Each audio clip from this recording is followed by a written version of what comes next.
ভুঁই ফোড়, ডাব চোর, মাছ চোর, মুরগি চোর বেরিয়েছে। পোল্ট্রি মুরগি, জি, ওর জন্মসূত্রে মুখে দাড়ি বাড়ায়নি।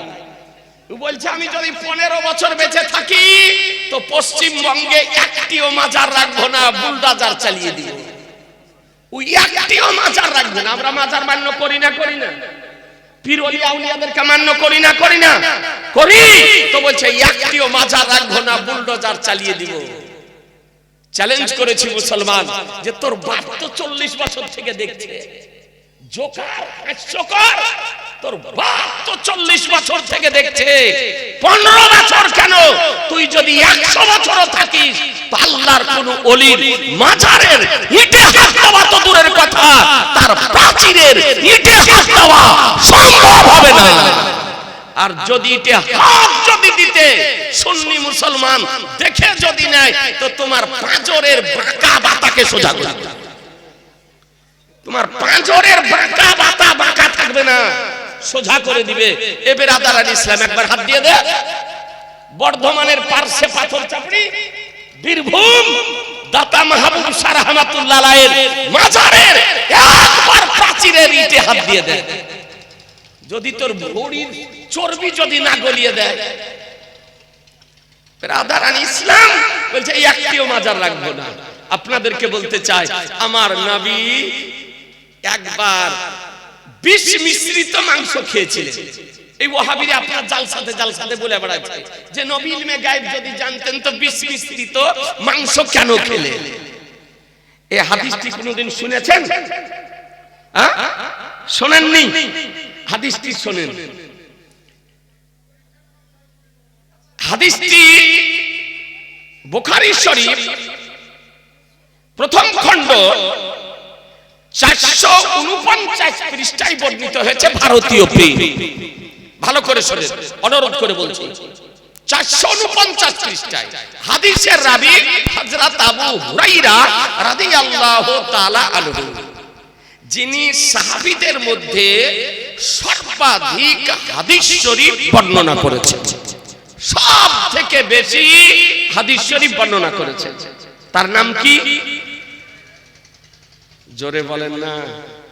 আবু হুরায়রা রাদিয়াল্লাহু তাআলা। পোতা হলে নাম রাখিয়েন, নাতি হলে নাম রাখিয়েন, উন্টু ঝুন্টু ঘুন্টু বুন্টু, গোল্ডেন ওল্ডেন ফোল্ডেন, এই সমস্ত নাম রাখিয়েন না। নামটা রাখেন সাহাবীদের নামে নাম, নবীদের নামে নাম, তাবেঈনদের নামে নাম, ইসলামিক নাম রাখিয়েন। মনে থাকবে? হ্যাঁ। বেরাদার ইসলাম, আবু হুরায়রা যিনি রাতে দিনে 12,000 রাকাত করে নামাজ পড়তেন। কত রাকাত করে? 12,000 রাকাত করে নামাজ পড়তেন। এখন কেমন করে পড়তেন আপনি যদি জিজ্ঞাসা করেন আমি বলতে পারবো না। উনার কারামাত যে উনি 12,000 রাকাত করে নামাজ পড়তেন।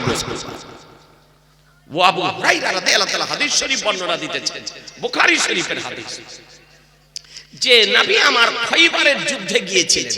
যে যুদ্ধ ঐতিহাসিক যুদ্ধ কয়েকটি হয়েছে, যত যুদ্ধগুলি হয়েছে সব হিজরত করার পর। হিজরত করার পর প্রথম ঐতিহাসিক যুদ্ধ সেটা হলো বদরের যুদ্ধ। বদরের যুদ্ধ বেরাদার। আর এর পরে এই যে যুদ্ধ, ঐতিহাসিক যুদ্ধ, এটা হলো খৈবরের যুদ্ধ। খৈবরের যুদ্ধ নবী আমার স্বয়ং নিজেই গিয়েছিলেন। যে যুদ্ধে নবী আমার জুলফিকার তরবারি, আলিয়ে মুর্তজা শেরে খোদা, মুশকিলে কুশা, হায়দারে কাঙ্গার, ফতেহে খৈবার সাহেবে জুলফিকারের হাতে দিয়ে দিয়েছিলেন। ও জুলফিকার তরবারি, যার আগেও ধার ছিল আর যার পিছনেও ধার ছিল, জি, ও জুলফিকার তরবারি দিয়েছিলেন। আমার আলী মুর্তজা রাদিয়াল্লাহু তাআলা যুদ্ধ করতেছিলেন, আল্লাহ তাআলা বিজয় দিয়েছিলেন। কয়েকটা ঢাল আলী মুর্তজার হাতে আপনার কেটে গিয়েছিল। জুলফিকার তরবারি ডান হাতে ছিল।